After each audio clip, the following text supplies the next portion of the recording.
High, আমি জিনিয়া। আমি থাকি জার্মানিতে। মধ্যপ্রাচ্য যুগের এই মেলাটার সেকেন্ড পার্টে ওয়েলকাম। মেলার এই অংশে আসতেই আওয়াজ শুনতে পেয়ে ডান দিকে তাকিয়ে দেখি 4 জন প্রতিযোগী ঘোড়ায় চেপে খেলা দেখানোর জন্য প্রস্তুতি নিচ্ছে। আমরাও নিচে চলে গেলাম খেলাটা দেখার জন্য। গিয়ে দেখি 4টে দল তৈরি করা হয়েছে। 4 দলের মধ্যে লাল দল, বাদামি দল, নীল দল আর কালো দল। এই 4 জনের মধ্যে খেলা হবে। যে সব থেকে বেশি স্কোর করবে সেই জিতবে। এরকম ধরনের খেলা আমি আগে কখনো দেখিনি বা এরকম ধরনের মেলা আমি আগে কখনো এক্সপিরিয়েন্স করিনি। তোমরা যদি কোনো দেশে বা কোনো জায়গায় এই ধরনের খেলা এক্সপিরিয়েন্স করে থাকো তাহলে আমাকে কমেন্ট করে জানিও কোথায় আর কবে তোমরা দেখেছো। এই দেখো খেলা শুরু হয়ে গেল। প্রথম খেলাতেই বর্ষার মাথায় আগুন ধরানো এবং দু সাইডে দুটো কাঠের চাকতি রয়েছে এবং তার মধ্যে একটা গোল করে হলুদ রঙের পয়েন্ট করে আঁকা রয়েছে। তার মধ্যে এই আগুন ধরানো বর্ষাটাকে গেঁথে দিতে হবে ঘোড়ার মাথায় চেপে।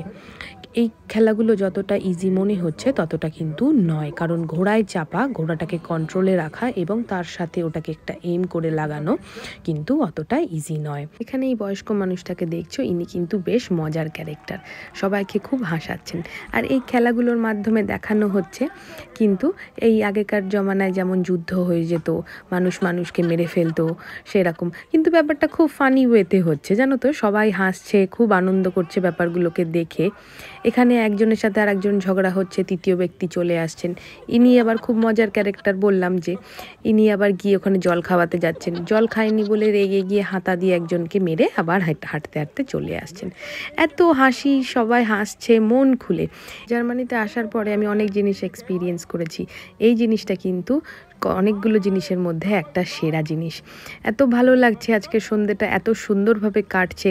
প্রথম কথা, এই ঘোড়ায় চেপে এত ক্লোজভাবে এই যে খেলাগুলো দেখা, এই জিনিস আমি কখনো আগে দেখিনি বা এক্সপিরিয়েন্স করিনি। কেরিয়ারের জন্য ইন্ডিয়া ছেড়ে জার্মানিতে এসে বসে আছি, কিন্তু এই যে এক্সপিরিয়েন্সগুলো পাচ্ছি, অনেক সময় মনে হয় না যে কিছু পেতে গেলে কিছু ছাড়তে হয়, তখন মনে হয় সত্যি হয়তো এত কিছু স্যাক্রিফাইস করে এখানে এসছি, তার বদলে হয়তো এই জিনিসগুলো পাচ্ছি। অনেকের কাছে এই জিনিসগুলো অনেক ছোট, বাট আমার কাছে এই জিনিসগুলোর কিন্তু মহত্ব অনেক বেশি। আমি ঘুরতে যেতে খুব ভালোবাসি, নতুন নতুন জিনিস এক্সপিরিয়েন্স করতে ভালোবাসি, আর সব থেকে বেশি ভালোবাসি নতুন নতুন ধরনের খাবার খেতে। এখানে এসেও বিভিন্ন ধরনের খাবার দেখেছি। এই খেলার শেষে আবার তোমাদেরকে মেলাটা দেখাবো ঘুরিয়ে, যে কি কি এখানে খাবার দাবার পাওয়া যাচ্ছে। আগের দিনের পার্টে কিন্তু তোমাদের দেখিয়েছিলাম যে স্মোকড স্যালমন কীভাবে এখানে ওরা তৈরি করে বিক্রি করছে। এর মধ্যে শুরু হয়ে গেল দু দলের মধ্যে যুদ্ধ, আর যুদ্ধর মধ্যে কিন্তু এই ফানি ক্যারেক্টারের মানুষটা এসে সবাইকে জল খাওয়ানোর চেষ্টা করছে। আর যেটা বুঝতে পারলাম, ক্রাউডের মধ্যে ওনার কিন্তু চাহিদাটা সব থেকে বেশি। সবাই ওনাকে দেখে হাসছে, সবাই ওনার কাছে যেতে চাইছে, আর উনি হাতা করে করে যে জল খাওয়াচ্ছে, সবাই কিন্তু খেয়ে আবার মজাও করছে খুব। বেশ ভালো লাগছে। কিন্তু এখানে কালো দলও রেডি হয়ে গেছে পরের পার্টের জন্য, কিন্তু এনার জল খাওয়ানো এখনও শেষ হলো না। খুব মজার মানুষ। এদিকে দেখো লাল দল আসছে, নতুন খেলা আবার শুরু হচ্ছে। এই খেলাতে এই লাঠির আগা দিয়ে এম করতে হবে। একটা জিনিস ওখানে রাখা আছে খুব ছোট্ট, ওটাকে ফেলতে হবে। প্রথমটা উনি পেলেন, ওখানে আম্পায়ার দেখালো যে হ্যাঁ সাকসেসফুলি হয়েছে। আর এইখানে হচ্ছে এই একটা জায়গা আছে, এটাকে ফেলে এই আগুনের গোল্লাটাকে ঘোরাতে হবে। তো ওটাও উনি সাকসেসফুলি করলো। এর মধ্যে হঠাৎ করে দুই দলের মধ্যে লেগে গেল আবার যুদ্ধ, তারা মারপিট শুরু করলো। এই যুদ্ধে আবার একজন হেরে গেল, কাঠগড়ায় দাঁড় করানো হয়েছে এবং অন্য দলের সদস্যরা এই বস্তা দিয়ে ওনাকে মারছে, মেরে পানিশমেন্ট দিচ্ছে। রাজার তরফ থেকেই এই আদেশ এসছে, তাই সেটা তারা করছে।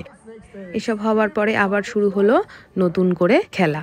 এই খেলাটা কিন্তু প্রায় 1-1.5 ঘন্টা ধরে কন্টিনিউ চলছে। আমি প্রথমে ভেবেছিলাম যে 10-15 মিনিট হয়তো হবে, কিন্তু এই খেলাটা কিন্তু কন্টিনিউ চলে যাচ্ছে। আর সেই বিকেলবেলা এসেছিলাম, বিকেল থেকে সন্ধে হতে চললো, একের পর এক খেলা কিন্তু হয়ে যাচ্ছে। আর খেলাগুলো বেশ ডেঞ্জারাস, কিন্তু এমন নয় যে সব কিছু ফেক। যে ঢাল তরোয়ালগুলো রয়েছে তার বেশিরভাগটাই কিন্তু অরিজিনাল, তাই জন্য মাথার হেলমেট বা ওটাকে কি বলা হয় আমার ঠিক মনে পড়ছে না এখন, বা এই যে ঢালগুলো, এগুলো কিন্তু অরিজিনাল মেটালের তৈরি। কারণ খেলা দেখাতে গিয়ে যে কোনো সময় তারা আঘাতপ্রাপ্ত হতে পারে। সব থেকে বেশি আমাকে যেটা অবাক করছে এই খেলাগুলোতে সেটা হচ্ছে ওনাদের অ্যাকিউরেসি, আর এই যে ঘোড়ার ওপরে কন্ট্রোল, তারপর যে ড্রেস, তোমাদেরকে আমি বলে বোঝাতে পারবো না এটা কতটা অরিজিনাল লাগছিল। মনে হচ্ছিল আমি একটা জলজান্ত কোনো নেটফ্লিক্স সিরিজের মধ্যে দাঁড়িয়ে আছি এবং সেখানে সেই জিনিসগুলো হচ্ছে। দেখতে দেখতে খেলা শেষ হয়ে গেল এবং বিজয়ী হিসাবে লাল দলকে ঘোষণা করা হলো। এবার হবে প্রাইজ সেরিমনি। লাল দল নিজের দলের সমর্থককে চিয়ার করে যাচ্ছে নিজের প্রাইজ কালেক্ট করতে, আর এই সামনে রয়েছে রাজা এবং রানী। তারা এখন লাল দলকে বিজয়ী বলে ঘোষণা করলো এবং তার মাথায় একটা মুকুট পরিয়ে দিল। এখানেই কিন্তু শেষ নয়, এরপরেও কিন্তু অনেক কিছু রয়েছে। ভিডিওটা কিন্তু এখনই শেষ করো না দেখা।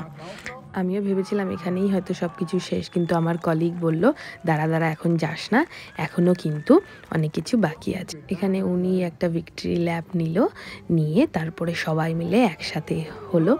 4 জন টিমই এই আগুনের ওপর থেকে ঝাঁপ দিয়ে এক সাইড থেকে আর এক সাইড গিয়ে আবার এই সাইডে ফিরে এসে সবার সাথে হাত মেলালো। আমার সেই ফুটেজগুলো নেওয়া হয়নি, কিন্তু সত্যি এই যে ঘোড়াগুলো, এদের জন্যই কিন্তু আজকে এই খেলাটা সাকসেসফুল। খেলাটা শেষ করে এই মিউজিক শুনতে শুনতে আমরা খেলাম স্মোকড স্যালমন মাছ এবং সেটাকে আজকের দিনটা